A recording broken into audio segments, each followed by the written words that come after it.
Love is the only psychedelic that the culture permits, which is why it's so dangerous and so transformative.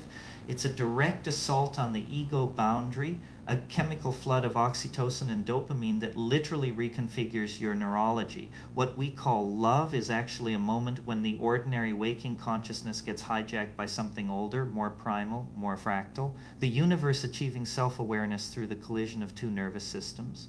But that's precisely where you and I part ways, Terence. You're treating love like a drug experience, something that happens to you, when actually the deepest love is the recognition that the boundary you're talking about dissolving was always illusory to begin with. Love isn't altered consciousness, it's clear consciousness, the sudden, ordinary realization that you were never separate in the first place. Ordinary Alan, you're domesticating the experience. When you fall in love, your serotonin levels drop, your dopamine spikes, you enter a state of obsessive focus that would be pathological if it lasted. It is an altered state, and pretending it's just clarity is exactly what the culture wants us to believe, so we don't recognize its revolutionary potential. Revolutionary potential. Now, there's a very American thing to say about love. You want to conscript it into some project, some grand narrative of transformation, when perhaps its deepest power is that it abolishes the idea that anything needs to be revolutionized. Love isn't a tool, it's a play, and playing requires you to stop believing you're building something.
Fractal patterns repeat at every scale. The neurons firing, the body... You've got the whole thing backwards, my friend.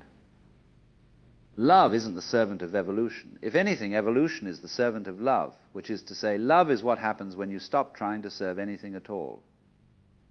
The moment you start conscripting your beloved into some grand narrative about the forward arc, you've already missed the point, because you're treating them as a means rather than as the end itself. The end itself, that's exactly what I'm saying. The beloved becomes transparent to you. You see through their individuality to the universal intelligence behind it.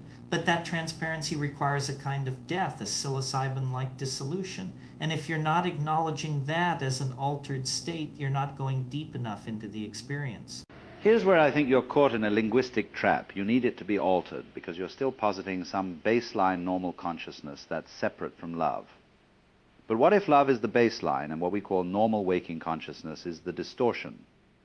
Then love isn't altered, it's clarified. No dissolution needed, just the recognition that the walls were always made of paper. The paper walls, they're made of something more solid than that. They're made of language, of cultural conditioning, of the digital abstraction that modern life has wrapped around us. When you fall in love, you're experiencing something that predates all of that, something shamanic and plant-based in its essence. You're saying it's all illusion anyway, so why not just sit quietly? That's abdication. I'm not saying sit quietly, I'm saying don't sit grimly. Don't sit with the idea that you're supposed to be revolutionizing something. You're right that love predates language, but that doesn't mean it's against language. It means it exists in a dimension where the conflict between self and other, between human and nature, between present and future, has already been resolved. You keep wanting to do something with that resolution. And you want to appreciate it, which seems to me like the luxury of someone living in a stable enough world that they don't have to ask hard questions. But what if love is actually the portal through which a genuinely different kind of human culture could emerge? What if the bonding between two people is literally a fractal rehearsal of the binding force that could transform civilization? Now that I can work with, actually, though, I'd put it differently. If love genuinely dissolves the boundaries you're speaking of, then it naturally generates a different way of being, not because you're trying to transform civilization, but because you're no longer playing the game of separation. But here's my question back to you. If it's all so revolutionary, why does it so often fail? Why does the ecstasy curdle? Because the culture is hostile to it, because we try to stabilize the altered state into a permanent fixture called marriage, domesticity, possession. The ecstasy is inherently temporary. It's a moment of genuine novelty, and then the old patterns re-entrench themselves. Maybe love isn't meant to be a sustainable condition, but rather a recurring cascade of many deaths and rebirths. Or maybe, and I say this gently, the problem is that you're still looking for permanence in the wrong direction. Love doesn't fail because it's too wild. It fails because at some point we turn it into an idea, a goal, something we're trying to keep rather than something we're living. The trick is to love in the same way the river flows completely and without needing the flow to stay the same.